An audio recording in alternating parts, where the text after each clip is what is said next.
আমার নাম মনি। মনি। আচ্ছা, মনি বয়স কত? আমার কাগজপত্রে 27 বছর। 27 বছর বয়স। সরি 28 চলতেছে। আপনার জন্ম জেলা সিলেট? হ্যাঁ। সিলেটে। বলেন শুনি, কি কি গল্প বলতে এসছেন বা কেনই বা বলতে এসছেন, একেবারে শৈশব থেকে, যেখান থেকে বলতে ইচ্ছে করে বলেন। আমার বয়স যখন 2 বছর তখন আমার বাবা মারা যায়। তো বাবা মারা যাওয়ার আগেই আমার মার থেকে শুনছি। আমার বাবা যখন মারা যায় তখন আমার বুঝার বয়স হয় নাই, আচ্ছা আমার মার থেকে শোনা কথা। তো আমার দাদার অনেক সম্পদ ছিল। আচ্ছা। তো অনেক সম্পদ ছিল, আমরা আবার সৈয়দ বংশের মানুষ। হুম তো আমার বাবা কি ভালো বংশের ছেলে হয়ে হুম। উনি মানুষের কাজকর্মতে যাইতো না, কোনো কিছু করতে চাইতো না। আপনার বাবা? বাবা, হ্যাঁ। আচ্ছা। আর কেউ কিছু করতে বললেও বলতো যে না, আমি ভালো বংশের ছেলে, আমি কেন মানুষের গুলামি করব, কেন ভালো মানুষের কাজ করব আমি। ওকে। তো আমার দাদা যেগুলা রেখে গেছিল এগুলা আমার বাবা বিক্রি করে, ওনার প্রয়োজনে ক্ষেত বিক্রি করে, মানে সব বিক্রি করে করে খাওয়া, যেটাকে জি বলে। জি জি। তার মানে যেহেতু কিছু করে না, তো জীবন যাপন করতে গেলে তো কিছু করতেই হবে, বাড়ি আছে বাড়ি বিক্রি করে। হুম। তো আমার মার বিয়ের হওয়ার আগ থেকে উনি শুরু করছিল এগুলা বেচা করা, বিক্রি করা। হুম। আমার মা তেমন একটা কিছু পায় নাই, কিন্তু এত সম্পদ ছিল আমার বাবা নিজেও জানতো না কোথায় কি পড়ে আছে। হুম। তো আমার মা যতটুকু পাইছে, আবার বাবা মনে করতো শেষ হয়ে গেছে সম্পদ, কিন্তু মানুষ, অন্য মানুষ পাশের যে ইয়া আছে, মালিক আছে, ওনারা কাগজপত্র ঠিক করার জন্য যাইতো আমাদের জেলায়, গিয়ে দেখতো ইয়া আমার বাবার নামে বাড়ি আছে, ওই যে এখানে আছে সেখানে নাম আসে, আমার বাবাকে বলতো যে তোমার নামে তো ওই বাড়িটা এখনো আছে। হুম। তো আমার আব্বা আবার কাগজপত্র ঠিক করে ওগুলা বের করে আবার বিক্রি করে ফেলতো। হুম। এমনকি ভাইয়া এত প্রচুর সম্পদ ছিল, আমার দাদা যখন বেঁচে ছিল হুম। নাপিত বাসায় এসে ওনাদেরকে শেভ করে দিত, চুল কেটে দিত। এত সম্পদের মালিক ছিলেন। জি মানে এটা আসলে গ্রামাঞ্চলে আভিজাত্য বোঝানো হয়, জি জি। যেটা এখন আমাদের ঢাকা শহরে অনেকেই বাসায় গিয়ে সার্ভিসটা নেন, বাট ওই সময় গ্রামাঞ্চলে কিন্তু এটা আভিজাত্য, যেটা অনেকেই বুঝবেন না। হ্যাঁ, হ্যাঁ তারপরে? ভাইয়া। তো এগুলো আমার এই দাদা ওনাদের নামে করে দেয় নাই, হুম। এমনিই দিছে আর কি, ওনারা বুক করে খাইছে। তো এটা আমার দাদার নামে যেহেতু রয়ে গেছে, আমার বাবা আবার পাইছে। আচ্ছা। তো আমার বাবা পাইছে যে ওইটাও আবার বিক্রি করে ফেলছে। আর একটা ক্ষেত এমন জায়গা আছে, এটা আমার কাজিন হয়, হুম। উনি এটা ওনার আন্ডারে নিয়ে গেছে, উনি বুক করে।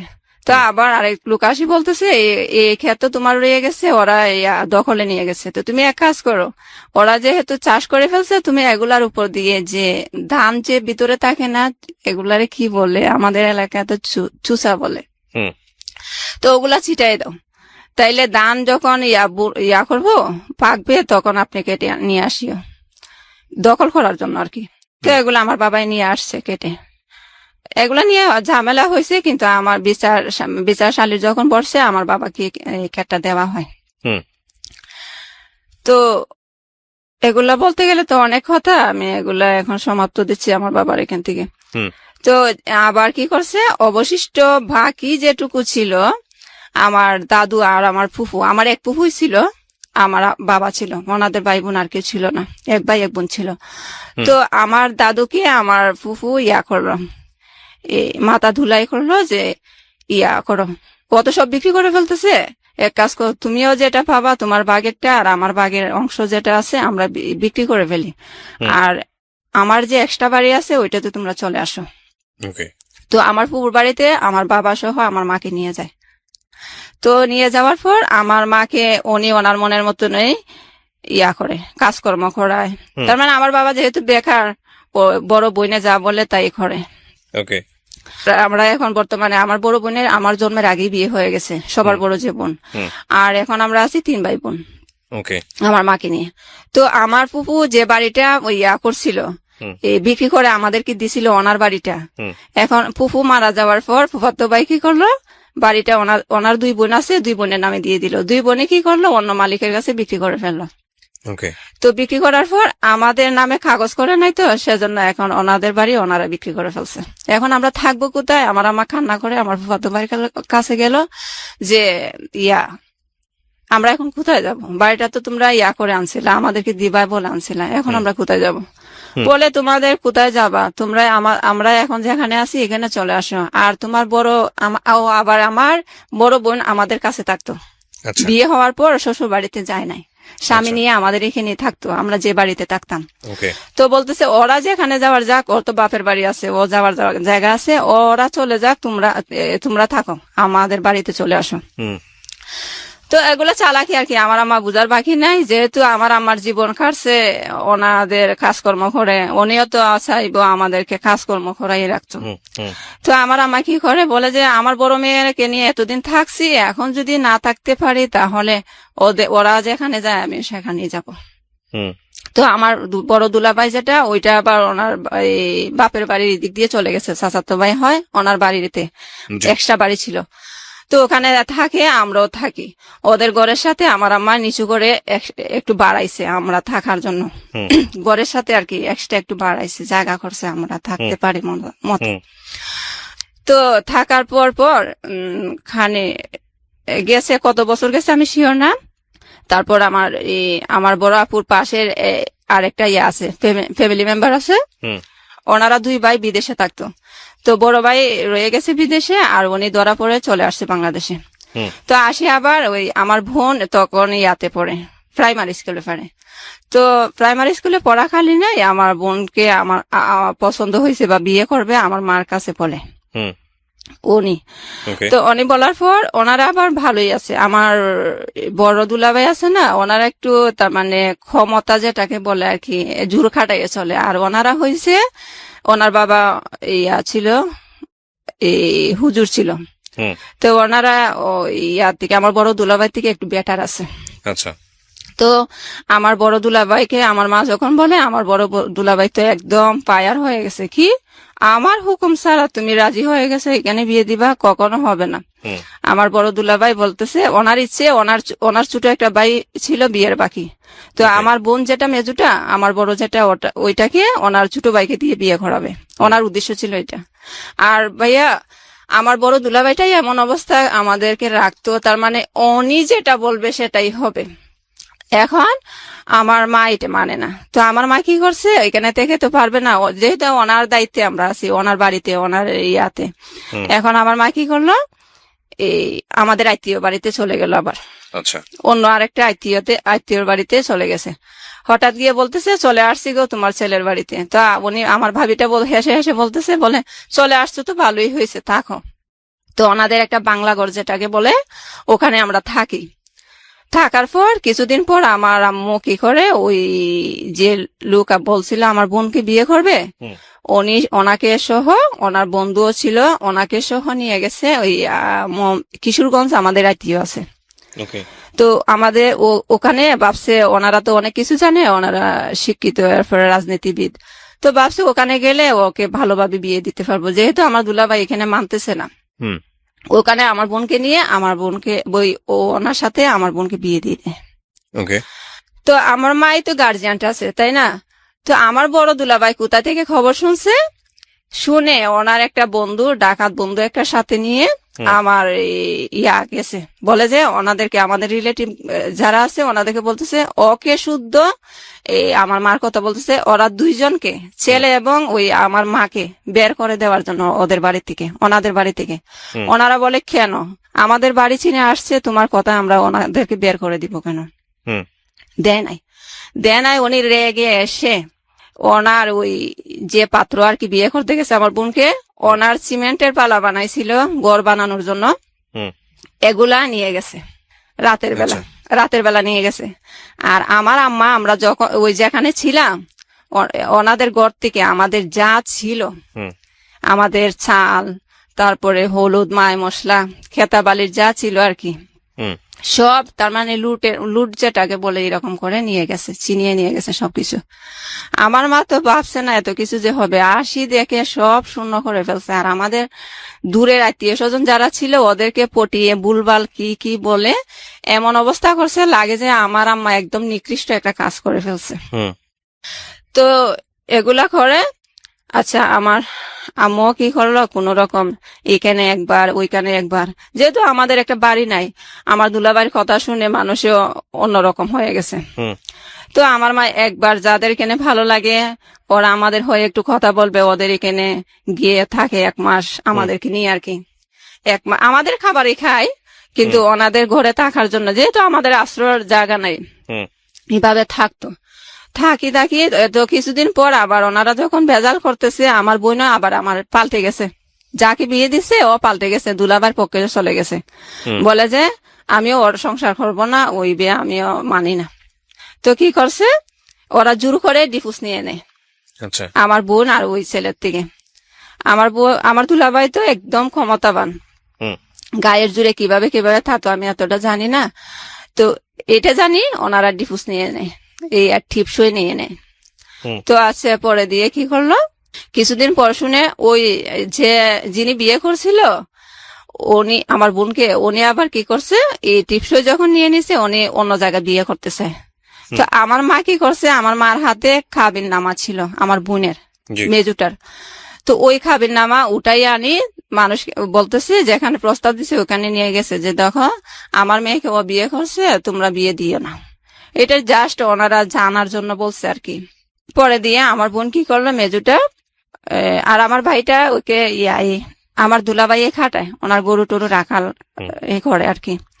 মেজু বোন তখন কি করে, কিছুদিন পর ওই চিটাগাং চলে যায়। আমার ফুফাতো বোন একজন ছিল, উনি ওখানেই থাকতো। তো ওনার কাছে আমার বোনটা চলে যায়, গার্মেন্টসে চাকরি করবে সেই উদ্দেশ্যে চলে যায়। তখন আমি এতটা বুঝি না। পরে দিয়ে কি করছে, যাওয়ার পর আসা যাওয়া করে আর কি, আসলে কিছু টাকা পয়সা আম্মাকে দেয় কোন রকম চলার জন্য। তো এইভাবে দিন যাচ্ছে। তো আমারও তো স্কুলে ভর্তি হওয়ার বয়স হয়েছে, তখন মানুষে আমার মাকে বলতেছে ও তো বড় হয়েছে, ওকে স্কুলে দেওয়ার বয়স হয়েছে, স্কুলে ভর্তি করানো না কেন। তো আমার মা বলে আর পড়াশোনা করানোর দরকার নাই, বেশি পড়াশোনা করলে অবাধ্য হয়ে যায়, কথা শুনবে না। তো কি করে, আচ্ছা যাই হোক, যখন আমি বুঝি তখন আমি নিজে নিজে স্কুলে যাই। আচ্ছা তো আমার একটা কাজিন ছিল, ওই স্কুলে চাকরি করতো, টিচার ছিল। তো বলতেছে ওকে, আমার মাকে বলছে ওকে স্কুলে দিয়ে উপবৃত্তির নাম দিব।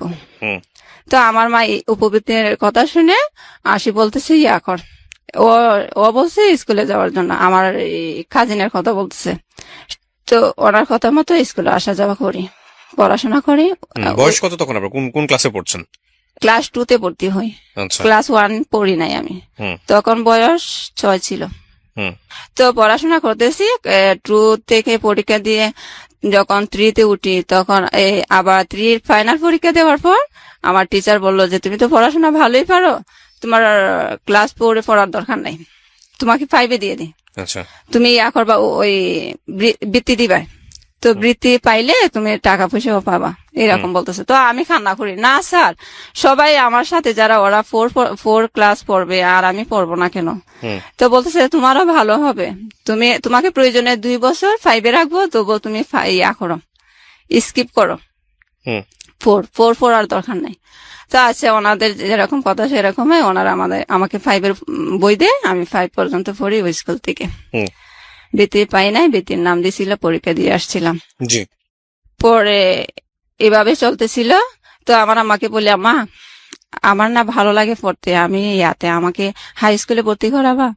আমার আম্মা কিছু বলে নাই। পরে যখন দরকার হয়েছে তখন কি মনে করছে কি জানি, বলে আচ্ছা ভর্তি হয়েছি। হওয়ার পর এখন তো বই কোথায় থেকে পাবো, বই কেনার তো টাকা নাই। তো পাশের বাড়ির একজন থেকে পুরাতন বই উনি বলে আমাকে কিছু টাকা দিলেই হবে, আমার বই নিয়েছে। তো ওনার বই নিয়ে আসে, আমি এই বই দিয়ে পড়াশোনা করে ক্লাস 7 উঠি। তখন আবার ওই আমার ভাই তো তেমন একটা কাজকর্ম করে না, শুরুতেই বলছিলাম। এই তো আমার ভাই যেহেতু কাজ করে না, আমার আম্মা অন্য মানুষ থেকে হাওলার টাকা আনে, গ্রামের বাড়িতে সুদের বিনিময়ে যে টাকা দেয় আর কি। তো আমার আম্মা মানুষ থেকে দাঁড় করায় এনে আমাদেরকে খাবার দাবার ভরণ পোষণ করে আর কি। এগুলা করতে করতে অনেক সময় এমন ঋণ হয়েছে, সুদে আসলে অনেক টাকা হয়ে গেছে। তো আমার আম্মা ইয়া করলো, আমাদের এখন বাড়ি ছেড়ে চলে যাবে। বাড়ি ছেড়ে চলে যাবে, এখন আমার পড়াশোনা কি উপায় হবে? বলে যে ওখানে ওদেরকে বলবো তোরে স্কুলে ভর্তি করাই দিতে। ওখানে গেছি ভাইয়া, ওখানে গিয়ে দেখি হুট করে চলে গেছে আমার আম্মা, ওনাদের পারমিশনও নেই নাই, ওদের বাড়িতে গেছে।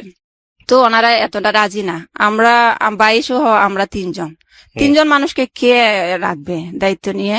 হুট করে আমাদের, তাও যদি কোনো একটা থাকতো, করার মতন কিছু থাকতো। তো ওখানে আবার বোঝা গেল থাকা যাবে না, তো চলে আসি। চলে আসার পর বাড়িতে আসি না, অন্য আরেকটা জায়গায় উঠি, আমাদের পাশের গ্রাম। হুম। এখানে ওঠার পর আমি বলতেছি, আম্মা এক কাজ করো, তুমি ওনাদেরকে বললো আমাকে যাতে কোথায় দিয়ে দিয়ে আমি পড়াশোনাও করব, ওদের কাজকর্ম করতে পারবো। হুম। পড়াশোনার পাশাপাশি ওদের কাজ করলে তাইলে তো ওদেরও লাভ হইলো, হুম। আর আমিও পড়াশোনাটা করতে পারবো। হুম। তো আমার আম্মা বলতেছে, পারবে তুই কাজ করতে? আমি বলি, হ্যাঁ পারবো। তো উনি আবার আমার কথা মতো আমাকে নিয়ে ওনাদের বাড়িতে যায়। বাড়িতে যাওয়ার পর আমার আম্মা বলে যে আমাদের তো কিছু দাঁড় কর্জা আছে, তো ওর তো পড়াশোনা করে, এখন আপনারা যদি কিছু ওর পড়াশোনার দায়িত্ব নেন তো আপনাদের কাজে একটু সাহায্য করবে আর কি। হুম। ওরই টিচার ছিল, হাই স্কুলের টিচার ছিল। তো বলে, ভালো কথা, আমি তোমাদেরকে টাকাও বেশি ছিল না, 10,000-এর মতো ছিল। হুম। তো বলে 10,000 টাকা দিব আর ওকে নিয়ে যাব, আর ওর ফাইনাল পরীক্ষাটা দিয়ে দাও। 7-এর ফাইনাল পরীক্ষার সময় ছিল তখন, বার্ষিক পরীক্ষা আর কি। হুম। তো বার্ষিক পরীক্ষার জন্য বলে যে ওকে আবার বাড়িতে নিয়ে যাও, বার্ষিক পরীক্ষা শেষ হইলে টাকাও নিয়ে যাবো, আমি আর ওকে 8-এ ভর্তি করাই দিব। হুম। পরে দিয়ে ভালো কথা আসছি। আসার পর পরীক্ষা দিয়ে গেছি ওনাদের বাড়িতে। আবার যাওয়ার পর ওনাকে কে মন্ত্র দিছে টাকা দেওয়ার দরকার নাই, কি না কি জানি না, কি বুঝছে। পরে দিয়ে উনি টাকা দেন, বলেন যে না তখন তো বলছিলাম, এখন দিতে পারবো না। হুম।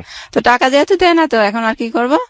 পরে দিয়ে অন্য জায়গায় ওনার পিলকানা ঢাকায় থাকে উনি, আমাদের দূরের আত্মীয়, কাজ হয়, চাচাতো বোনই হয়, ওনার কাছে আনে। তো ওনার বাবা বলছিল, ওনার বাবা আবার ডাক্তার, উনি বলছিল আমার মেয়ের কাছে গেলে ওর বাচ্চা কাচ্চাটা দেখলো, আর ওদের এখানে স্কুল আছে, ভিতরে স্কুল আছে, হুম।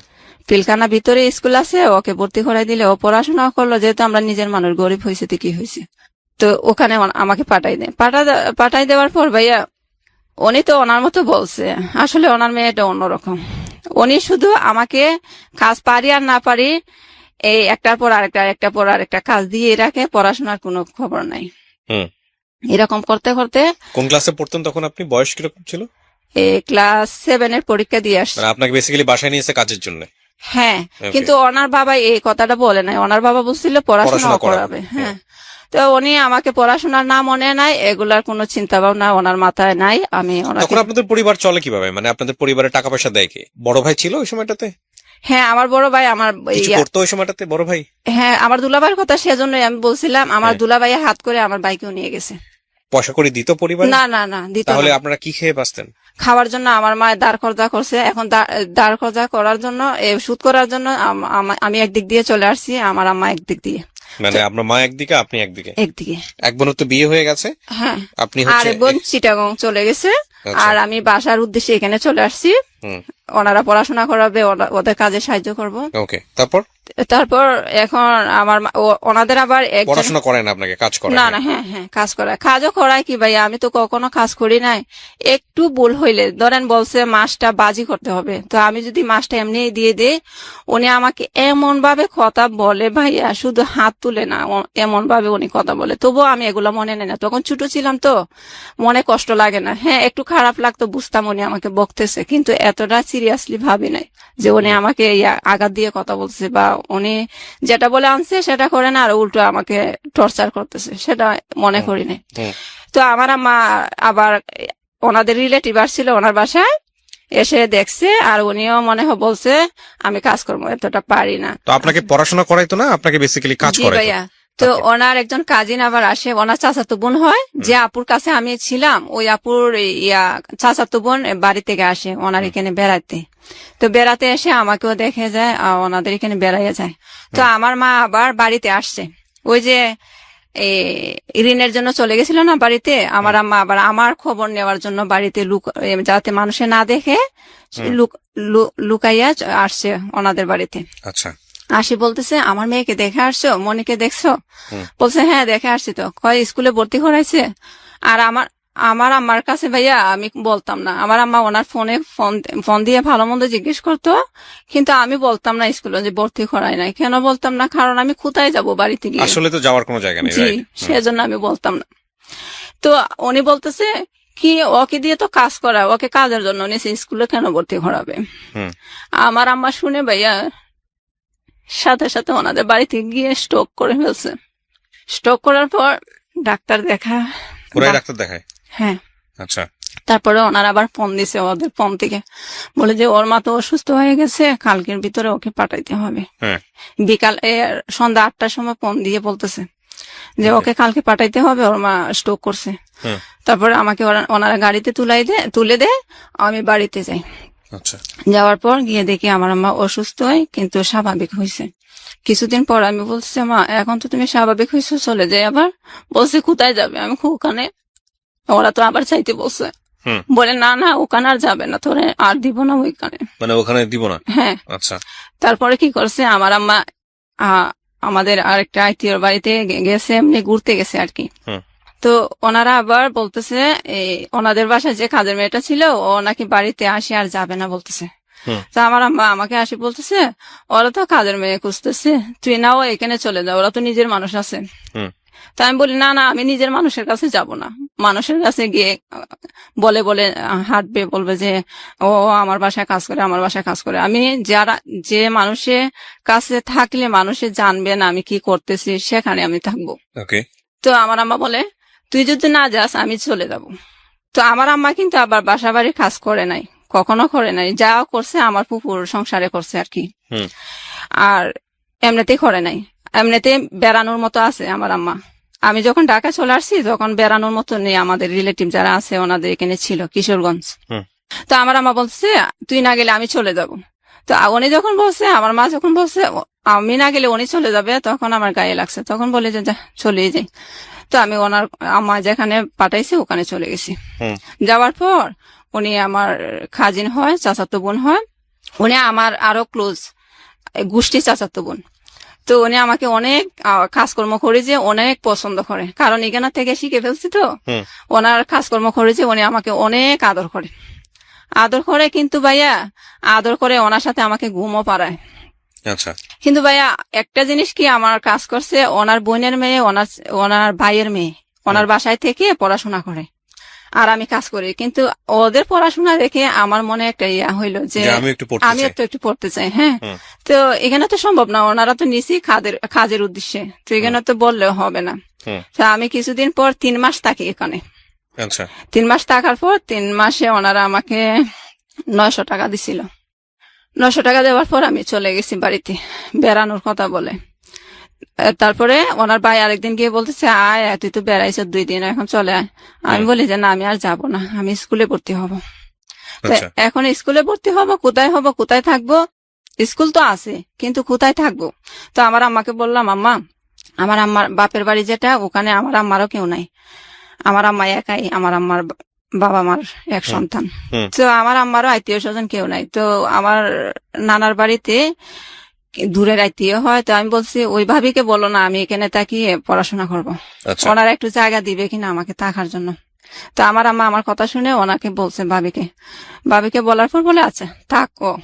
তো তখন রমজান মাস ছিল, ক্লাস 7 পরীক্ষা দিয়ে আসছিলাম না, 8 ভর্তি হয়েছি। তো ভর্তি হওয়ার পর ক্লাস করি, ওনার এখানে থাকি, ওনার কাজে একটু সাহায্য করি আর পড়ি।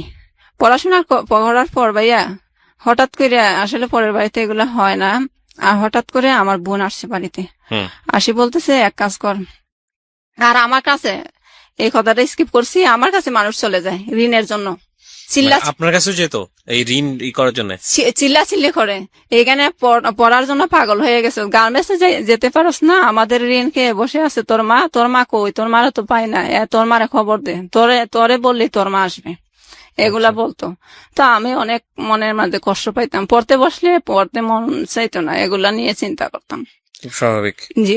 তখন আমার মাকে বলছি, আমার মা মনে হয় বোনকে বলছে, আমার বোন কিছুদিন পর আসে, ওই চিটাগঙ্গে যে থাকে উনি আসে, আমাকে নিয়ে গেছে চিটাগং। প্রথম যাই আর কি চিটাগং 2011 সালে।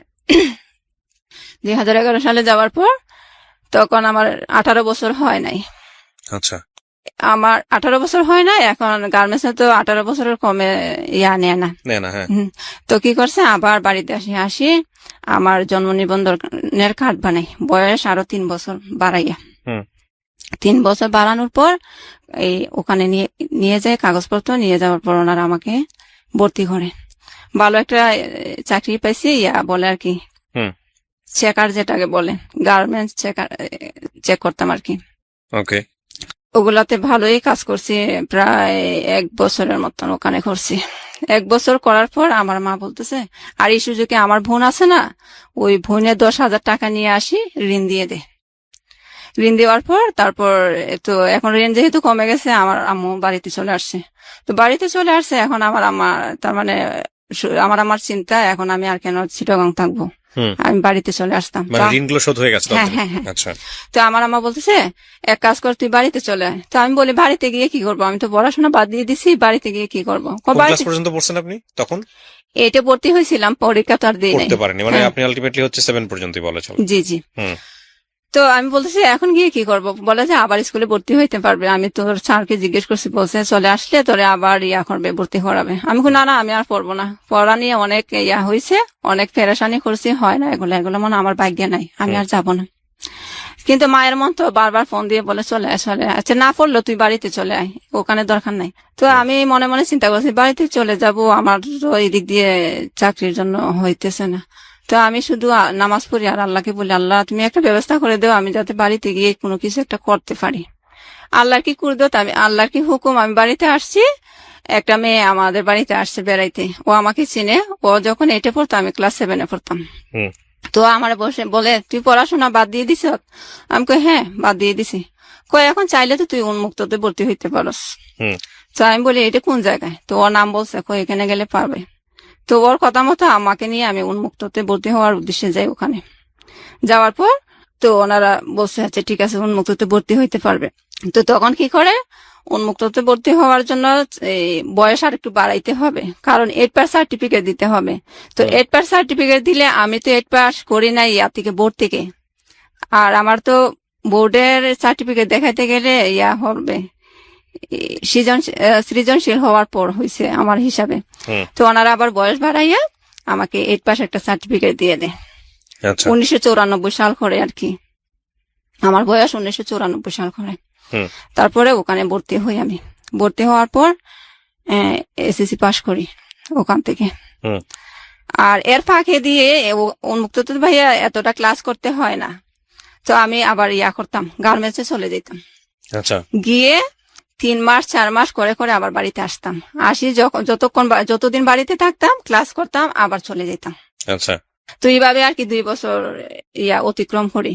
এসএসসি পাস সার্টিফিকেট একটা পাই। তারপর ঢোকার পর হঠাৎ করে আবার মাথায় ধরলো যে আমি তো এসএসসি পাস করছি, কাউকে জিজ্ঞেস করে দেখি আমি জেনারেল কলেজে ভর্তি হইতে পারবো কিনা। তো একজন বললো, হ্যাঁ হইতে পারবে। তো আমি আবার বাড়িতে চলে আসি, আমি একটা মহিলা কলেজে ভর্তি হই। এই ভর্তি হওয়ার পর ইয়ার চেঞ্জ পরীক্ষা দিয়ে আবার গার্মেন্টসে চলে যাই। গার্মেন্টসে চলে যাওয়ার পর একবারে একটানা নভেম্বর মাসে আসি বাড়িতে। এখন প্রায় ফাইনাল পরীক্ষার কাছাকাছি সময় চলে আসছে। তো এখন স্যার বলতেছে, তুমি এতদিন, আমাদের কলেজের নিয়ম আছে, তুমি যে এতদিন অ্যাবসেন্ট করছো, আমাদের কলেজে নিয়মিত ক্লাস করা তোমাদের সবাইকে বলে দিছি, নিয়মিত ক্লাস করবা। তো তুমি যে এত মাস আসো না, এখন কি পড়ছো আর কি পরীক্ষা দিবা? তো আমি বলি যে স্যার হ্যাঁ আমি পারবো স্যার, আমাকে দেন। না না, স্যারে দিবেন আমাকে। বলে, তুমি 1 বছর পারলে এখানেই থাকো, তোমাকে আমি পরীক্ষা দিতে দিব না। অনেক করলাম স্যারকে, অনেক অনুরোধ করলাম, স্যার দিবে না। তারপর আর কি করব, প্রিন্সিপাল স্যার যখন না করছে, আর কেউ তো কিছু বলবে না। আবার কি করলাম, গার্মেন্টসে চলে গেলাম। গার্মেন্টসে চলে যাওয়ার পর আবার কাজ করলাম। কাজ করার পর এই যে আমার গরম লাগে, মাথায় স্কার্ফ পরে থাকি, গরমের দিনে আমার ভালো লাগে না, অধৈর্য হয়ে যায়। তারপরে আবার চিন্তা করলাম, এখন কি করব, গার্মেন্টস যদি গরমের জন্য না করতে পারি, তাইলে আমার কি করার, আমি বাড়িতেই কি করব, আর কাজ না করলে তো আমার হবেও না। আর একদিন মুখ টুক বড় উন্না দিয়ে বেঁধে আমার বোন আবার দেখাইছিল, চিটাগং একটা কুলসি আবাসিক এলাকা আছে, ওখানে সব শিল্পপতিরা থাকে। আমার বোন একদিন আমাকে ওই রাস্তা দিয়ে নিছিল আর বলছিল, এলাকাটা দেখে আসলে মনে হয়েছিল যে এখানে বড় লোক থাকে। তো আমি কি করলাম, ওই বোনে দেখাইছিল যে আমি ওখানে চলে যাই, গিয়ে কাজের মানুষ যাচ্ছে যে ওদেরকে ফলো করি। খাকে বললে ওরা আমার কথা বুঝবে বা আমার কথা বিশ্বাস করে একটা কাজ বের করে দিবে। হুম। সাহস করে হুট করে যে কেউ কে বলতেছিও না, আবার বলতে হচ্ছে এরকম। তো একটা আপুকে বললাম, আপু আমাকে একটা বাসা খুঁজে দিবেন। উনি আমার চেহারার দিকে তাকাই বলে, তখন আর একটু বয়স কম ছিল তো, আর এতটা ছিলাম না, এতটা টেনশনে ছিলাম না। তো উনি আমার চেহারার দিকে তাকাই বলে, তুমি বাসায় কাজ করবা?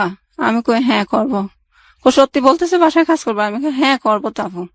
তো উনি কি করছে, আমাকে উনি উনি ওনার বাসায় চলে যায়, আর যে বাসায় আমি কাজ করব একটা মানুষ খুঁজছে, ওই দারোয়ানের কাছে আমাকে দিয়ে দেয়। হুম। বলে যে ও বাসায় কাজ করবে, নিয়ে নাও, মেয়েটা ভালো আছে। হুম। তো উনিও ওনার কথা মতো আর আমাকে দেখে মনে করছে মনে হয় ভালোই, নিয়ে গেছে। নিয়ে যাওয়ার পর ওনারা জিজ্ঞেস করছে আর কোথায় কাজ করছো? আমি বলি যে না। তো বলে বাসার কাজ করতে পারবা? আমি বলি যে হ্যাঁ, আমার একটু একটু একটু জানা আছে, অনেক আগে একবার করছিলাম, ওই যে ওই আপুর বাসাতে করছিলাম সেটা আর কি। তো বলছি, তারপরে ওনারা হ্যাঁ আমাকে ঘর মোছা আর কাপড় ধোয়ার কাজ দিছে। আচ্ছা। করি, ওনারা খুব পছন্দ করে আমার পরিষ্কার করে কাজ, হয়তো একটু স্লো করি কাজগুলা, কিন্তু অনেক পরিষ্কার করে করি। তো উনি আমাকে অনেক পছন্দ করে। হুম। তো পছন্দ করার পর আমাকে অনেক পছন্দ করার পর ওনার হাজবেন্ড যখন আসে, হুম। ওনার হাজবেন্ডের সামনে আমাকে বুঝায় আমি কোনো কাজকর্ম এতটা পারি না, জানি না কেন বুঝায়। তারপরে করে কথাও রেগে রেগে কথা বলে। এমনিতে আমাকে এত সুন্দর ব্যবহার করে, কিন্তু ওনার হাজবেন্ডের সামনে আমাকে রেগে রেগে কথা বলে। তো আমি তো আর এগুলো জানি না। পরে আরেকটা কাজের বুয়া ছিল, রান্না বাড়ার কাজে সাহায্য করতো। হুম। উনি আমাকে একদিন বলতেছে, উনি কিছু বললে তুই কথা বলিস না। আমি কেন? ওনার হাজবেন্ড ওনাকে এমনি মস্কারি করে বলছিল সিলেটের মেয়েগুলা ভালো, আরেকটা বিয়ে করবে সিলেটে। হুম। এর তো তখন আমি বুঝতে পারছি ও এর জন্য মনে হয় উনি মনে একটু নিছে সেজন্য। হুম। তো পরে দিয়ে উনি আমাকে আরেকদিন বলতেছে কর, তোর বুটের কাগজপত্র আছে না? আমি কই হ্যাঁ আছে। বুটের দিস আমাকে 1 কপি কাগজ দিস। হুম। তো আমি বলি খালাম্মা আপনি তো প্রথমে বলেন না এখন লাগবে? হ্যাঁ লাগবে, তুই ঈদের সময় যাবে না তখন নিয়ে আসবে। আমি বলি আচ্ছা। তারপরে ঈদের সময় ওনাদের দেশের বাড়িতে কুরবান দেয়, তখন কুরবানির ঈদ ছিল। ওনারা দেশের বাড়িতে চলে গেছে, আর আমি আমার যেখানে থাকতাম গার্মেন্টসে চাকরি করার সময় যেখানে থাকতাম ওখানে আমি চলে আসছি। আসার পর মনে মনে বলি বাসায় কাজ করব আর বুটের কাগজ দিব না, ওই রকম করবো না বলছি। আর একটা ম্যাডামের কাছে যাই, তো উনি বলছে তোমার যখন লেখাপড়া আছে, আমার কাপড়ের দোকান আছে, এখানে তুমি থাকতে পারবা, তুমি আস্তে আস্তে শিখে ফেলবা। আমি বলছি আচ্ছা। এখন ওখানেও কিছুদিন থাকার পর ওনার কাজের মেয়ে বুট উঠে নাই, বুট উঠাইতে বাড়িতে গেছে। এখন দেখা যায় সেম কাহিনী, উনি আমাকে দিয়ে কাজ শুরু করেছে। উনি আর ওই নাম নেয় নাই, উনি যে আমাকে দিবে এই কাপড়ের দোকানে কাজ শিখাবে ওইটা করে নাই। মেয়েটা যতদিন আসে না আমাকে দিয়ে কাজই করাইতেছে। এত কাজ ভাইয়া। তারপরে আমি চলে আসছি, আর আমাকে তো কাজের কথা বলে নেয় নাই। তো আমি চলে আসছি। চলে আসার পর আর সুযোগে ওনার শাশুড়ি ওনার বাসায় গেছিল বেড়াইতে, উনি আমাকে দেখে বলে যে ও চিটাঙ্গের মানুষ তো, বলতেছে তুমি করতে পারো না, গার্মেন্টসে চাকরি করতে পারো না? আমি বলে হ্যাঁ নানু, গার্মেন্টসে কাজ করতাম, এখন করব না। তো এখন বললে আচ্ছা তুমি এক কাজ করো, আমার নাম্বারটা তোমাকে দিয়ে যায়, আমার বউকে শোনাইও না। ওনার ছেলের বউকে না শোনাইতে বলছে, আমার ছেলের বউকে শোনাইও না, আমার নাম্বারটা তুমি গোপনে রাখো। তো রাখলাম। রাখার পর আরেকদিন ওনাকে আমি ফোন দিছি, বলি নানু আমি বলছি, আমি মনে বলছি। বলে ও ভালো আছো নি? আমি কই হ্যাঁ। কত তুমি আমার বাসায় আসতে পারবা? আমি তোমাকে ঠিকানা দিলে? আমি কই হ্যাঁ আসতে পারবো। উনি ঠিকানা দিছে, ওনার বাসায় গেছি আমি। ওনার বাসায় যাওয়ার পর উনি আমাকে অনেক আদর করছে, বলে যে তুমি যদি ইচ্ছে করো গার্মেন্টসে চাকরি করতে, আমার এখানে থেকে করতে পারবা, আর থেকে করতে পারবা। এখন ওনার মেজো ছেলের বউ গেছে বেড়াইতে, উনি আমাকে কি করছে শুনছে, ওনার বড় ছেলের বউর কাছে আমি ছিলাম। এখন উনি আমাকে ভয় দেখানো শুরু করছে, বলে আমার শাশুড়ির কথা এখানে আসছো, তোমাকে মানুষে গুম করে ফেলবে। তুমি তুমি তো হঠাৎ করে গ্রামের বাড়ি থেকে শহরে আসছো, এগুলা বুঝবা না, তোমাকে মানুষ কোন সুযোগে গুম করে ফেলবে। তুমি চলে যাও, তুমি যেখান থেকে যে বাসা থেকে আসছো এখানে চলে যাও, আমার শাশুড়ির কথা মতো তুমি এখানে থাইকো না। আর শাশুড়ির যেভাবে বুঝবে ওইভাবে বুঝাইছে, ওনার মেজো ছেলের বউ। হুম। তো নানু বলতেছে তোমাকে এক কাজ করি, উনি বুঝতে পারছে ওনার ছেলের বউ যে চালাকি করতেছে, তো উনি আমাকে বলে তুমি এক কাজ করো, আমার বড় ছেলের বউ যখন শুনতে পারবে তখন আমার প্রতি রাগ করবে, বলবে যে আমি ষড়যন্ত্র করে তোমাকে নিয়ে আসছি। তুমি বরং এক কাজ করো, আমার ছেলে 2 বিয়ে করছে, তো তুমি বড়টার কাছে ছিলা, এখন ছোট বউর কাছে তোমাকে পাঠাবো। আমি জানতাম না উনি ওই মামা যে 2 বিয়ে করছে। তো তো বলে যে ওখানে তুমি চলে যাও। আমি বলে আচ্ছা, গিয়ে কয়দিন থাকো, তারপরে যদি তুমি চাকরি করো আমার এখানে আসতে পারবা, আর এখন আপাতত থাকো। তো মনে মনে বলে আছে যাই হোক একটা জায়গা তো পাইছি, আমার এক রাত থাকার জায়গা নাই, এখন আমি যেহেতু একটা কয়েকদিন থাকতে পারবো, আছে যাই। গেছি, যাওয়ার পর ওনার ছেলের বউ আমাকে অনেক আদর করছে। থাকতে থাকতে অনেক দিন থাকছি ওনার বাসায়, একটা মনে মনে চাকরি খুঁজি আর ওনার বাসায় থাকি। প্রায় 3 মাসের মতো থাকছি। থাকার পর উনি আবার ছিল, অন্য ধর্মের ছিল। তো অন্য ধর্ম থেকে মুসলিম হয়েছে, তো ওনার মা আবার মাঝে মধ্যে বেড়াইতে আসে। তো ওনার মা এটা মানতে পারে না, উনি যে আমাকে আদর করে, উনি কোথায় রেস্টুরেন্টে গেলে, অনেক টাকাওয়ালা তো, রেস্টুরেন্টে গেলে আমাকে নিয়ে যেত। উনি যেভাবে থাকে আমাকে এইভাবে রাখতো, কিন্তু ওনার মা এটা বুঝতো না, এটা মানতে পারতো না।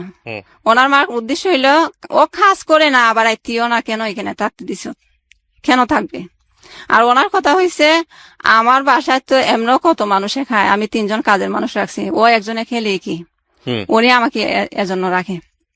আমি ওনার জন্য অনেক দোয়া করি, উনি আমাকে আশ্রয় দিছে, যে এমন ভাবে দিছে, অনেক সম্মানের সাথে দিছে। তো কিছুদিন পর একটা চাকরি পাই আমি। আগে যেখানে কাজ করতাম যে গার্মেন্টসে, ওই গার্মেন্টসের ম্যানেজারকে আমি বলি স্যার, পার্সোনাল থেকে আমি ম্যানেজার স্যারের নাম্বারটা নিয়ে বলি স্যার আমি মনে বলছি, আমি তো আগে ওখানে চাকরি করে আসছি, এখন স্যার হঠাৎ করে বাড়ি থেকে আসছে, আমার একটা চাকরি দরকার। তো তখন কিন্তু ভাইয়া গার্মেন্টসে লোক নিতে নিষেধ হয়ে গেছে, সরকারের বেতন বাড়াইছে, তো তখন লোক নেওয়া নিষেধ। তো উনি বলতেছে আচ্ছা আমি করব, আগামী মাস থেকে যদি লোক নেয় তাহলে তোমাকে নিব, আর যদি না নেয় তুমি করতে পারবা না, কোনো কিছু মনে করতে পারবা না। আমি বলি আচ্ছা। তো 1 তারিখ হয়েছে, রাতে আমি 1 তারিখ হওয়ার আগে রাতে আমি ফোন দিই, ভাই স্যার আমি কি আসবো কাল? তো বলে আচ্ছা কাগজপত্র নিয়ে আসিও। গেছি, বেশ উনি তো সিনিয়র ম্যানেজার, তো ওনার কথা মতো আমার চাকরিটা হয়ে গেছে। নিয়ম হয়েছে ওই ফ্যাক্টরিটা অনেক ভালো, তো নিয়ম হয়েছে একবার চলে আসলে ওকে আর নিবে না। তো ওনারা আবার একদিক দিয়ে সিনিয়র ম্যানেজার বলছে নেওয়ার জন্য, আরেক দিক দিয়ে আমি যে এখানে কাজ করছি এখানে ফাইলপত্র দেখছে, আমার কোনো কমপ্লেন আসেনি যতদিন চাকরি করছিলাম, এর ভিতরে আমার নামে কোনো অভিযোগ আছে কিনা, দেখে যে না নাই, তো আমাকে নিছে। নেওয়ার পর এখানেও কিছুদিন কাজ করার পর তো মামি আমাকে দেয়, ধারণা দেয় যে তুমি এক কাজ করো, তোমার তো পড়াশোনা আছে, অনার্স 3 কথা বলে আর কি, ও তো বললো তোমাকে কাজটা দিয়ে শিখায় নাই, দেয় নাই, তো আমি একটা দোকান কিনবো, তুমি পারবা চালাইতা, আমিও তোমাকে সাহায্য করবো, আমি তোমাকে শিখাইবো, আমিও শিখবো, তারপর আমরা 2 জনে এটা মিলেমিশে করবো। তো আমি মনে মনে বলি তাইলে তো আমার জন্য ভালোই হয়। তো আমি বললাম হ্যাঁ মামি যদি হয় তো দেখেন।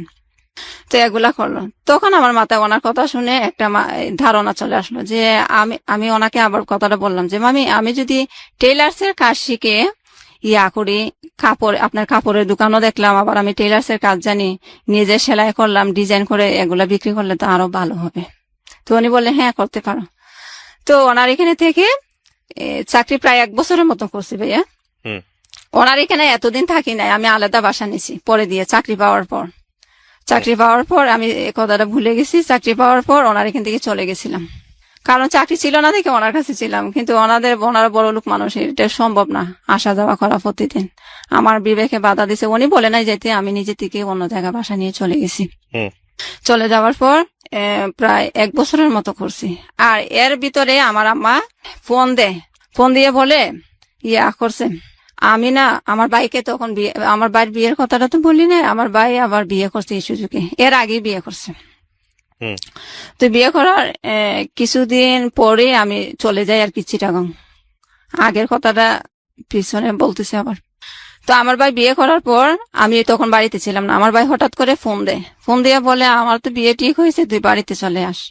তাই আমি বলি কোন দিন বিয়ে? কালকে হবে, গাড়ি হলো, তার পরশুদিন বিয়ে। আমি অবাক হয়ে গেছি, কি ভাইয়ের বিয়ে ঠিক করলো, আমাকে বললো না, এখন বলে বিয়েতে যাওয়ার জন্য। আচ্ছা যাই হোক, চলে আসলাম বলছে যখন। যাওয়ার পর গিয়ে শুনি ভাইয়া বোর নাকি আরেকটা বিয়ে হয়েছে। তখন আমার লাগে এত একটা কষ্ট লাগছে, এক ভাই বিয়ে করবে আমাকে শোনায় নাই, তাও আবার মেয়ের আগে একটা বিয়ে হয়েছে। অনেক কষ্ট লাগছে মনে।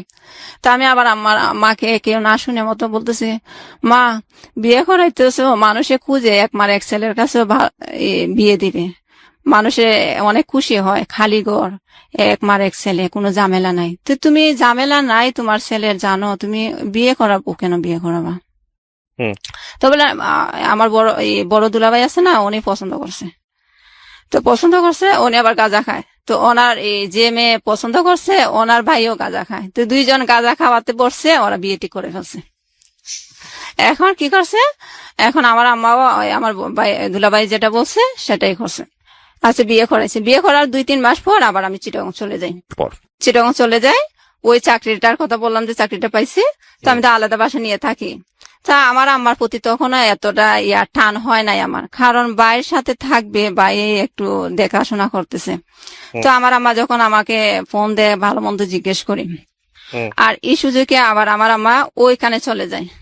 আমার আম্মা অনেকবার ওই কিশোরগঞ্জ গেছে, আমাদের রিলেটিভ যেখানে আর কি, কোনো সমস্যা হইলে ওখানে আবার চলে যায়, মোল্লারদর মসজিদ পর্যন্ত যেটাকে বলে আর কি। তো ওখানে আবার আমার আম্মা চলে গেছে। তো বলতেছে জি বাড়িতে ভালো লাগে না, তেমন একটা সুবিধা না মনে হয়, ও আমার কাছে ভালো লাগে না। তো ওর কাছে আমি ওকে, আমার ভাইয়ের বউ, ওর কাছে 50টা টাকা চাইছিলাম আমি গাড়ি ভাড়া দিয়ে এখানে আসার জন্য, ও আমাকে ওর হাতে টাকা থইও আমাকে দেয় নাই। তো এই কথাটা শুনে আমার অনেক কষ্ট লাগছে। তো কি করছে, আমার যখন চাকরির প্রায় 6 মাস চলতেছে, তখন আমার বোন চিটং যেটা আছে ও বলতেছে, আম্মা এতদিন পরের বাড়িতে মানুষে কয়দিন মেহমানের মতো রাখে, ওরা কি মনে মনে ভাববে, বলবে যে ছেলে মেয়ে রেখে পরে আছে আমাদের এখানে, তো এক কাজ করি আমরা এখানে নিয়ে আসি। তো আমি আচ্ছা নিয়ে আসো। তো তখন কি করে, আমার ভাই আর আমার ভাইয়ের বউ চিটং চলে যায়। চিটং চলে যায়, চিটং চলে যায়। আমার ভাইয়ের বউ তখন প্রথমে যাইতেছিল না, আমার ওনারা আমার বইনে বলছিল তুমিও যখন আসো আমরা সবাই চলে যাই বাড়িতে, একটু আয় উন্নতি হবে, তুমিও গার্মেন্টসে কাজ করলে, তো সবাই একসাথে করলে বাসা ভাড়া টাসা ভাড়া দিয়ে টাকা কিছু থাকে, আর একা করলে এটা হয় না। উনি যাবে না, বলে যে তোমাদের আইবে তোমরা বুঝো, আমি কেন চাকরি করে দিব তোমাদেরকে, যায় নাই। তো উনি 1 বছরের মতো বাড়িতে ছিল, এই সুযোগে উনি ওনার একটা বাচ্চা হয়, মেয়ে, আমার ভাইয়ের মেয়ে হয়।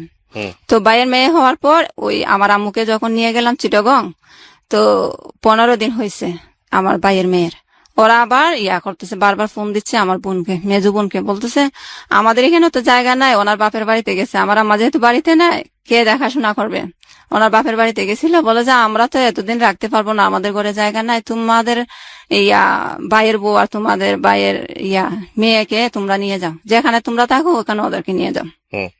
আচ্ছা, পরে দিয়ে কি করলো, আমার মা আমার বোন ওরা গিয়ে আনলো, আমার আম্মা আবার গেল আর কি ওদেরকে আনার জন্য। এখন ভাইয়া আমার ভাইও গেছে, কারণ যেহেতু একটা ছোট বাচ্চা আনতে পারবে না মহিলা মানুষ, তো আমার ভাইও গেছে। আমার ভাইকে আমার ভাবির ভাইয়ের বউ বলতেছে, আমার আম্মার সামনে, আমার বোনের সামনে আমার ভাইকে বলতেছে, শুনো কাজকর্ম যা করবা ওর কাছে এনে দিবা, ও আইবে সব বুঝবে, আর তুমি কাজ যা করো সব টাকা ওর কাছে এনে দিবা। তো এখন আমার আম্মা আমার বোনের শুনছে কথাগুলো, তো আমার আম্মা আবার বলতেছে, দেখছো আমাদেরকে সামনে রেখেই বলে ওনার ননদের কাছে এনে দেওয়ার জন্য, তো আমরাও তো এখানে আছি, ওকে বললে আড়ালে বলতো, আমাদের সামনে কেন বলছে। আচ্ছা, এগুলো আমার আম্মা বেশি মনে নেয় নাই পর ওখানে গেছে, ওদেরকে নিয়ে আবার আমার আম্মা ওখানে গেছে, গিয়ে অনেকদিনই থাকছি। লকডাউনের আগে গেছিল, তারপরে লকডাউন হয়, আমি তখনও চাকরি করি গার্মেন্টসে। তো আমি যে বাসায় থাকতাম ওই বাসা থেকে আমার আম্মা বলে এখানে চলে আয়, আমি ওদেরকে 2000 টাকা বাসা ভাড়া দিতাম, আর আমারটা আমি পাক করে খাইতাম। তো আমার আম্মা বলতেছে ওইখানে একজন এক এক জায়গায় থাকার দরকার নাই, তুইও আমাদের কাছে চলে আয়। আমার ভাইয়ে বাসা ভাড়া নিছে, যেহেতু আমার ভাইয়ের বউ থাকবে, আমার মাও গেছে, তো বাসা নিছে। তো বলে ও একা মানুষ, রুজি করবে যেগুলো, এগুলো তো বাসা ভাড়াই চলে যাবে, তো তুই যদি তুইও কিছু দিলে ও দিল, খাওয়া বাসা ভাড়া এগুলো চলবে। তো আমি আমার মার কথা মতো চলে গেছি। আবার আমার বোন যেটা আছে, মেজো বোন, ও আবার বান্ধবীর কাছেই থাকে, শুরু থেকে এখন পর্যন্ত বান্ধবীর কাছেই থাকে। তো আমরা আর কি ভাই আর আমি একসাথে থাকি, আম্মা সহ। হুম। তারপর এগুলা করতে করতে লকডাউনের সময় গার্মেন্টস বন্ধ দিছিল। তখন আবার মামি বলল, তোমার তো চাকরি মামি আবার জানতো না আমি যে গার্মেন্টসে চাকরি করি। মামি জানতো আমি একটা এই এগুলা কি বলে, ডায়াগনিক সেন্টারে একটা চাকরি পাইছি, এরকম মনে করতো। আমিও বুঝাই নাই গার্মেন্টসে চাকরি করি যে। তো কি করছে, ওই মামি বললো, তোমার তো চাকরি এখন বন্ধ, তুমি চলে আসো আমাদের এখানে, আমার খালি বাসায় থাকতে ভালো লাগে না। তো গেছি, মামি অনেক আদর করে। তারপর কিছুদিন থাকার পর রোজা শুরু হয়ে গেছে। তো রোজা শুরু হওয়ার পর কিছুদিন পর আবার শুনি, ফোন দিছি যে চাকরি কোন দিন খুলবে, ফ্যাক্টরি কোন দিন খুলবে। ওনারা বলে যে 2 তারিখে, আগামী মাসের 2 তারিখ থেকে গার্মেন্টস খুলবে। তো আমি আবার অ্যাবসেন্ট করি না, যেহেতু আমি চাকরি করি, কেন অ্যাবসেন্ট করবো। আমি আবার চলে আসি। চলে আসাতে মামি বলে, এখন তো সবকিছুই বন্ধ, তাইলে তুমি চলে যাচ্ছ কেন, থাকো না, তোমাকে এখানে কি হয়েছে, তুমি থাকলে তো আমার ভালো লাগে। আমি বলি, না মামি, চলে যাই, ওখানে আমার অনেকদিন তো থাকছি, ওখানে চলে যাই। তো চলে আসছি। আমি চাকরি করি, রোজার মাসে চাকরি করি। লকডাউন, সবকিছু বন্ধ, ঘুরাই যাইতে হয় ফ্যাক্টরিতে, তাও গেছি।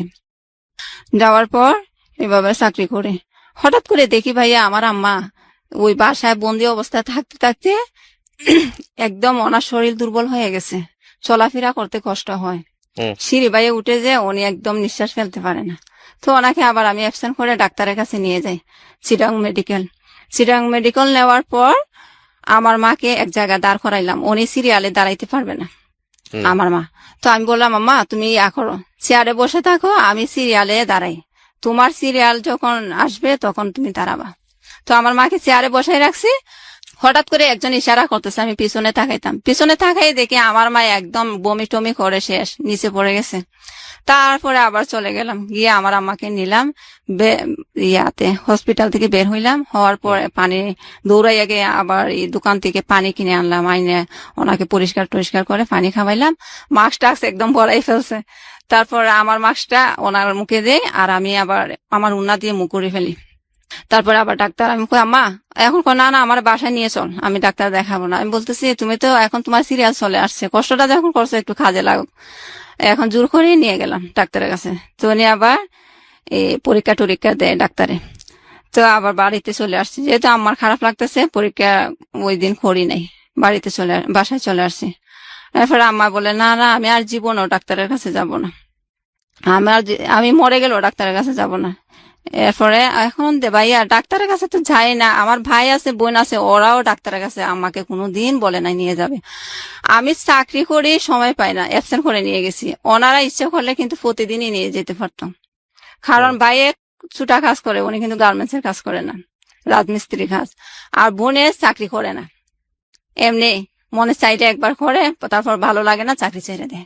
তো উনি এক হিসাবে অবসরই আছে, কিন্তু এমনি আসবে, আড্ডা মারবে, কথা টথা বলে চলে যাবে বান্ধবীর বাসায়। কিন্তু একদিনও বলে নাই যে আমার শরীরটা যখন দুর্বল আমাকে ডাক্তার দেখাই। উনি কিন্তু আমার থেকে অনেক বেশি জানে, উনি অনেক দিন ধরে চিটাং থাকে, কিন্তু কোথায় উনি চেষ্টা করে নাই। পরে দেখে আস্তে আস্তে আম্মা একবারে দুর্বল হয়ে যাচ্ছে, আর আমার চেহারা অন্যরকম হয়ে গেছে। তো আমি বললাম, আম্মা করো, আমার ভাইয়া আবার ঘর বানিয়েছিল ঋণ করে, একটা টিনের ঘর বানিয়েছিল। আমার মেজো বোন যেটা, এটা এই পাক দিয়ে একবার চলে গেছিল বিদেশে, আমাদের কাউকে বলে নাই, আমার মাকেও বলে নাই। বিদেশ গিয়ে বলতেছে ফোন করে, আম্মা আমি তো বিদেশে চলে আসছি। তখন একদম আমার মা একটু কষ্টই পাইছে, কারণ বিদেশে গেছে, আমাকে বলবে না, এখন গিয়ে বলতেছে গেছে। আচ্ছা যাই হোক, ওনার মনের মতো গেছে। তো আমার বড় বোনে আবার, সবার বড় যেটা, ওটার আবার হয়, পাথর হয়, পেটে পাথর হয়। তো চিকিৎসা করবে, অনেক টাকা লাগে। তো আমার বোনে তখন 50,000 টাকা দেয়, যেটা বিদেশে গেছে, তখন বিদেশ থেকে 50,000 টাকা দেয়। তো 50,000 টাকার বিনিময়ে বলছে বাড়ি দেবে, আমাদের তো বাড়ি নাই, ওনার কাছে বাড়ি বিক্রি করবে। তো উনিও বলছে, আচ্ছা আমি 50,000 টাকা দে, তোমরা 1 লাখ টাকা দিয়ে যে 16 শতক জায়গা কিনছো, ওখান থেকে আমাকে কতটুক জায়গা দিবা, বলে যে অর্ধেক দিবে। অর্ধেক দিবে বলছে। এখন টাকা নেওয়ার পর টাকাও দেয় না, বাড়িও দেয় না। তো ও আবার বাড়িতে চলে আসছে, ওই বিদেশ বেশি দিন থাকে নাই। ও তো বাংলাদেশে কাজ করতে পারে না, বিদেশে আর কি করবে, কিছুদিন পরেই চলে আসছে। আসি বলতেছে তোমরা কি করবা, বাড়ি দিবা না তো টাকা ফেরত দিবা? তো বলে আমাদের কাছে এখন কি টাকা আছে, টাকা ফেরত দিব? তো বলে তাইলে আমার বাড়ি দেও। বাড়ি দিবে না, কি ঝামেলা করে। তো পরে দিয়ে কোন রকম 2 শতক জায়গা দিবে, রাজি হয়েছে। তো 2 শতক জায়গায় ও রেজিস্ট্রারি করে নাই, লেখে রাখছে আর কি ওনার নামে। তো ওই 2 শতক জায়গার মধ্যে আমার ভাইয়ে একটা ঘর বানায়। তো ঘর বানাবে যে টাকা নাই, তো টাকা নাই, আমার আম্মাকে দিয়ে আবার আনায়, ঋণ আনায় মানুষের কাছ থেকে ঘর বানানোর জন্য। তো এখন আমার আম্মাকেই তো চিনে, ওই ঋণ আবার কি করছে, রয়ে গেছে। তো আমি বললাম আম্মা, এই ঋণের জন্য আবার আমার ভাই বাড়িতে আসে না, চিটাগং গেল যে। তো আমি বললাম আম্মা এক কাজ করো, এই আমি যে টাকা জমাইছি এখান থেকে কিছু টাকা মানুষকে দিলে তোমাকে ইয়া করবে না, এতটা টর্চার করবে না। তুমি বাড়িতে চলে যাও, বাড়িতে গেলে হাঁটা চলা করলে তোমার ভালো লাগবে। এখন দেখি আমার আম্মা অনেক খুশি হয়ে গেছে। হ্যাঁ, অনেক খুশি হয়েছে। তারপরে আমি আবার 2020 সালের নভেম্বর মাসে আমার আম্মাকে নিয়ে বাড়িতে আসি। বাড়িতে আসি, আমার আম্মাকে রেখে যায়, আর ঋণগুলো আমার নিজের হাতে দেই। আবার যদি আমার আম্মা একজনকে না দিয়ে আরেকজনকে দিয়ে দেয়, উল্টাপাল্টা করে, আমি বলি যে কার কাছ থেকে আনছো ওদেরকে বলো, আমি দিয়ে দিব। 35,000 টাকা আমি আর কি আমার হাতে ছিল, বেশি ছিল না, 35,000 টাকা আমি দিই, যেগুলা জমাইছিলাম গার্মেন্টসে চাকরি করে। তারপর আবার আমি চলে যাই ওখানে। তো ওখানে গিয়ে আমি ভাবলাম বাসা ভাড়া দিয়ে খাবার, নিজের খাবার খেয়ে আমার টাকা জমে না। তো আমি আবার মামিকে বললাম, ওই যে মামির কথা বললাম, ওই মামিকে আবার বললাম, মামি আমি 2টা মাস আপনার বাসায় থাকি, চাকরি করতে পারবো? উনি বলে আচ্ছা পারবা। এখন উনি যখন রাজি হয়েছে, পরের দিন যাব, চাকরি থেকে এসে পরের দিন ওনার বাসা যাব। উনি আবার হুট করে ফোন করে বলতেছে, তোমার মামাকে জিজ্ঞেস করছিলাম, তোমার মামা বলে কাছে থাকলে আত্মীয়তার সম্পর্ক নষ্ট হয়ে যায়, দূর থাকলে ভালো। তো এখন না করছে যখন, আর তো যাইতে পারি না। এখন দেখা যায় এখানে থেকে হবেও না। তো আবার বলি, মামি আছে দেখেন, আত্মীয়তার সম্পর্কে যেমনই হোক, আপনি তো আমাকে সবসময় ভালো করছেন, এখন অন্তত 2 মাস থাকার জায়গা দেন আমাকে। তো উনি রাজি হয়েছে, আচ্ছা আসো। 2 মাস থাকি ওনার বাসায়। তো আবার কিছু টাকা জমে, কারণ ওনারা তো আমার থেকে খাবারের টাকা নেয় না, তো টাকা আবার জমে। জমার পর ওই যে বললাম, উনি আমাকে একটা বুদ্ধি দিছিল, ইয়া করবে, কাপড়ের দোকান দিবে, এখানে আমি কাপড় বিক্রি করব। তো আমি বলি যে মামি এক কাজ করি, আমি টেলার্স এর কাজ শিখি। বলে যাচ্ছে। তো ওনার এখানে তাইকে টেলার্স এর কাজ করি, শিখি। ওনার পরিচিত একজন টেলার্স, উনি যাদেরকে দিয়ে কাপড় বানায়, ওনাকে বললো আমাকে কাজ শেখানোর জন্য। তো বলে আছে প্রতি শুক্রবারে ওর বন্ধ হবে, আমি ওকে সেদিনে শিখাইবো। তো মামি বলছে আচ্ছা ঠিক আছে। তো শুক্রবারে দেখা যায় তেমন একটা শেখানো হয় না। পরে দিয়ে আমি কি করলাম, আমি মামি কাজটা যখন শিখবো ভালো করে শিখি, চাকরি না হয় আমি ছেড়ে দিই। চাকরি প্রথমেই তো বললাম ভাই, আমার মাথায় সবসময় কাপড় রাখলে আমি সহ্য করতে পারি না, গরম, অতিরিক্ত গরম লাগে। তো ওনাকে এত কথা না বলে আমি বলি যে এই কাজটা আমি ভালো করে শিখি আর চাকরি ছেড়ে দিব। আচ্ছা। এখন ভালো কথা, অনেকদিনই গেছি। চাকরি ছাড়ার পর প্রায় 15 দিনের মতো ওনার ওই টেলার্স এর এখানে যাতায়াত করছি শেখার জন্য। তো শেখার জন্য হঠাৎ করে আবার আমি এই মাথার চুলের সমস্যার জন্য একজন ডাক্তারের খবর পাই যে এখানে একজন ভালো ডাক্তার ঢাকার থেকে প্রতি শুক্রবারে যায় মৌলভীবাজার। আমি আবার আমাদের বাড়িতে যাই, বাড়িতে গিয়ে মৌলভীবাজার ওই ডাক্তারকে দেখানোর জন্য ডাক্তারের কাছে ফোন দিই যে স্যার আমার তো এরকম সমস্যা, মাথার চুলও লম্বা হয় না, চুল পড়েও যায়। তো বলে আচ্ছা তুমি শুক্রবারে আসিও। আমি তো গেলাম। বাড়িতে যাওয়ার পর শুক্রবার যেদিন হয় সেদিন গেলাম ডাক্তারের কাছে, ডাক্তার দেখাইলাম। হঠাৎ করে একদিন ফোন আসছে, ফোন করে মামি বলতেছে আচ্ছা মনি, তোমাকে জায়গা দিয়ে কি আমি অপরাধ করছি? আমি কেন মামি? এখানে যে আমি আবার বলতাম না, আমি আবার ওই মামির কাছে এই জিনিসটা গোপন করছি। আমার ভাই যে ওখানে থাকে, আসলে তখন থাকতো না আমার ভাই, বললাম না পড়ে গেছে। আর আমি বলছিলাম যে আমার ভাই আমার ছোট, কারণ কি যদি বলে আমার বড় ভাই তো বলবে এত আশ্রিতা হিসাবে থাকে, নিজে চাকরি করে, এত বড় ভাই রেখে ভাইয়ে বোনকে দেখতে পারে না, ওইটা মনে করবে দেখে আমি বলছিলাম আমার ভাই আমার ছোট। হুম।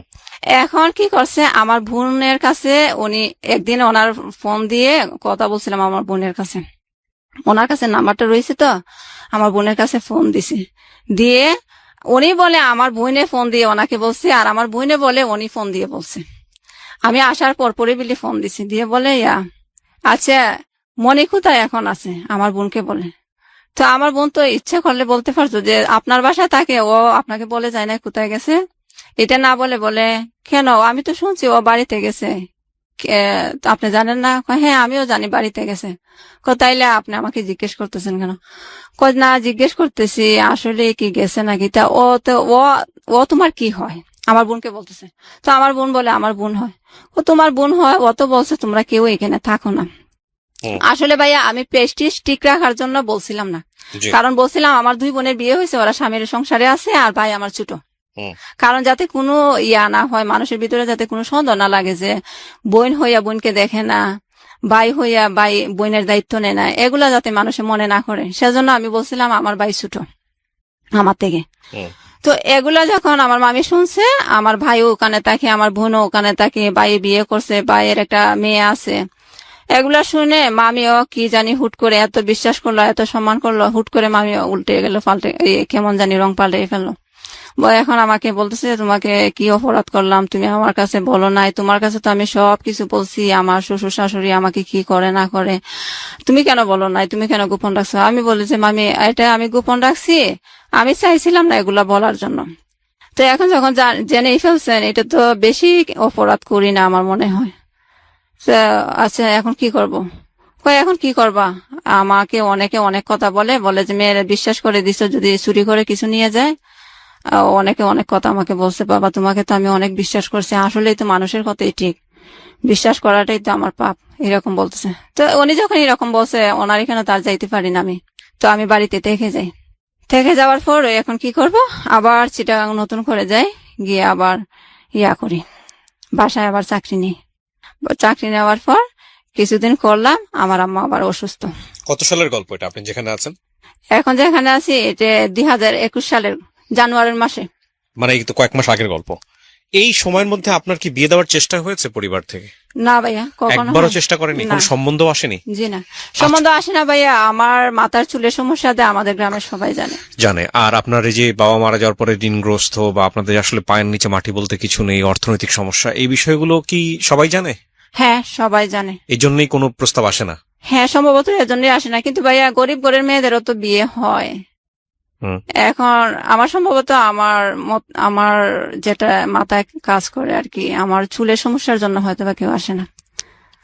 আচ্ছা, আমি একটা জিনিস আপনার কাছ থেকে জানতে চাই, যে আপনার বয়স এখন কত বলছিলেন? এই তো 1994 সালে 28 চলে। 28 চলে। আপনার ভবিষ্যৎ কি চিন্তা, আপনি ফিউচার নিয়ে কি চিন্তা করেন? আমি যখন গল্পটা শুরু করি তার আগে আপনি স্টুডিওতে বসেছিলেন, আমি বাইরে থেকে আসলাম, এসে আমি স্টুডিওতে ঢুকলাম, দেখলাম আপনি স্টুডিওর এক কোনায় বসে একা একা কান্নাকাটি করতেছেন। কেন, মানে কি চিন্তা করেন আপনি ভবিষ্যৎটা নিয়ে? কান্নাটাই বা কেন? খান্নাটা ভাইয়া আমার তো মনে করেন উপর দিয়ে আপনারা যেরকম দেখতেছেন, ভিতরে আসলে কিছু নেই। কিছু নেই বলতে কি, আমার মাথার সমস্যার কারণে কোনো পাত্র আসে না বিয়ের জন্য, আবার আমার ফ্যামিলি থেকেও কেউ চেষ্টা করে না। আর ফ্যামিলি তো একরকম আমাকেই দিয়ে চলে। ফ্যামিলি বলতে আমার ভাই আলাদাই হয়ে গেছে এখন, মানে আপনাকে আমি বাসায় আমার কাজ মাকে করে নিয়ে থাকি। সাপোর্ট করতে হয়, মাকে সাপোর্ট করতে হ্যাঁ হয়। হ্যাঁ। তো মা অসুস্থ, মা এমন অসুস্থ ভাইয়া, মার চোখের সমস্যা, গলার মধ্যে টিউমার হয়েছে, তারপরে হাত ভেঙে গেছে। গল্পটা কেন বলতে চাইলেন আপনি আজকে রেডিওতে, এটা আমাকে একটু বলেন প্লিজ। আমার ভবিষ্যৎ নিয়ে কিছু আছে যে আমি মনে করি না, এটা আমার আশা নাই, কারণ আমার মাথায় চুল নাই, এখন পর্যন্ত বিয়ে হয় নাই। আমি যখন আমার আম্মার জন্য যেতে হয় বাড়িতে, আমার আম্মা অসুস্থ হয়, কিছুদিন পর পরে আমার বাড়িতে যেতে হয়। তো কিছুদিন পর পর মায়ের জন্য যাই, কিন্তু বাড়ির মানুষে এখনো জানে আমি পড়াশোনা করি। আমি ইন্টারের ফাইনাল পরীক্ষা দেই নাই, আমি যে এখন পরীক্ষা পড়াশোনা না করে কাজে গৃহকর্মীর কাজ নিছি, এগুলা কেউ জানে না। আচ্ছা, তো এগুলা কেউ জানে না, সবাই জানে আমি পড়াশোনা করি। আপনি রেডিওতে অনুষ্ঠানটা শোনেন, এই হ্যাঁ, যেখানে যে আসলেন? হ্যাঁ। কতদিন যাবত শোনেন? এটা ভাইয়া আসলে এখন তার সময় হয় না,